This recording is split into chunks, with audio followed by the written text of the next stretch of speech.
իրենց կյանքի որակը։ Սյունիքի գյուղերի բնակիչների կյանքը ո՞նց է բարելավել Տիկին Ղազարյան։ Սյունիքի գյուղերի բնակիչների կյանքը բարելավելու վերաբերյալ Սյունիքի գյուղերի բնակիչների ընտրության արդյունքները ցույց կտան։ Ես էլ եմ հաճախակի լինում Սյունիքում եւ էլի պատրաստվում եմ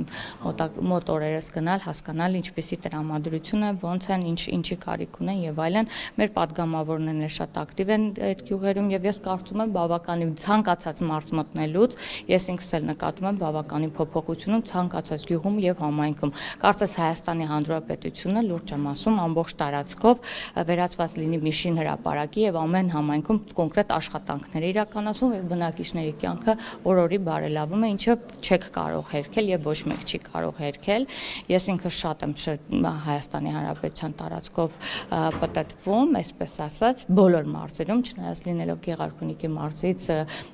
բոլոր մարզերում լինում եմ պարտադիր։ Կյանքը էականորեն բարելավում։ Գյուղերում մարդկանց անկեղծ, այո, օրինակ, այսպեսի գյուղ չկա, որ տեսեք, դուք կարող եք, թող լսեն, զարմանան, եթե ես որևէ բան կստեմ, դուք կարող եք տեսնել, թե ցանկացած գյուղում ինչպես են, օրինակ, աշխատանքներ իրականացվում, գուցե նաև, տեսեք, գյուղեր գնալուց հիմնական բանը, ասում են, տեսեք, դպրոց, մանկաբազ է, ոռոգման համակարգ, խմելու ջրի, մենակ դպրոց, մանկապարտ,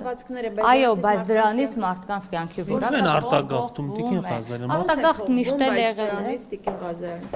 Տեսեք, եթե դուք ջուր չունեք եւ հետո ունենում եք կանոնավոր ջրամատակարարում, ձեր կյանքի որակը փոխվում է, թե չէ։ Դուք խոսում եք, որ գրավում են գնդակը պատուանից մտնում է ձեր տուն, ձեր կյանքի որակը։ Հերթով էլի հարցերին պատասխանեմ, նոր համել ես հանձնաժողովի նիստի եմ, ես ցանկանում եմ նիստը բաց չթողել, էլի։ Չէ, խնդրա հարուստ թեմայից խնացածու կյանքի մի րոպե, հերթով, շուրջը, հերթով։ Հարցեր։ Խնացածու կյանքի որակը փոխվում է, թե չէ, երբ որ նա տանը պարկած թշնամու գնդակը մտնում է սենյակ։ Տեսեք, դուք հիմա մի հարց եք ինձ տալիս, որը որ ասենք վերջին դեպքով տեղի ունեցել, բայց ամբողջ ընթացքում, ասենք,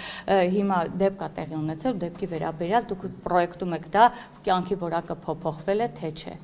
Խնդրում եմ, սա իրականում գիտեք, որ միջադեպ այդ հարցը միջադեպ է տեղի ունեցել, բայց դա պրոյեկտ է, որ կյանքի որակը փոխվել է, թե չէ, մենք հետագայում կասկած, բայց փաստացի, երբ որ տվյալներ ենք իրար կողմնում 2024 թվականը համեմատաբար մյուս տարիներին եղել է համեմատաբար խաղաղ։ Հիմա այս միջադեպերի վերաբերյալ եկեք լսենք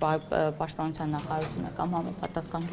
գերատեսչությունները ինչ կասեն, դրանով կողմնորոշենք։ Ես հիմա չեմ կարողանում։ Այո, ես տեսել եմ, ես տեղյակ եմ, այնպես որ եկեք միջադեպով չորոշենք կյանքի որակը փոխվել է, թե ոչ, էլի։ Բայց դա անվտանգությունը կյանքի որակի ամենակարևոր։ Դուք գիտեք, որ անվտանգությունը մեր կարևորագույն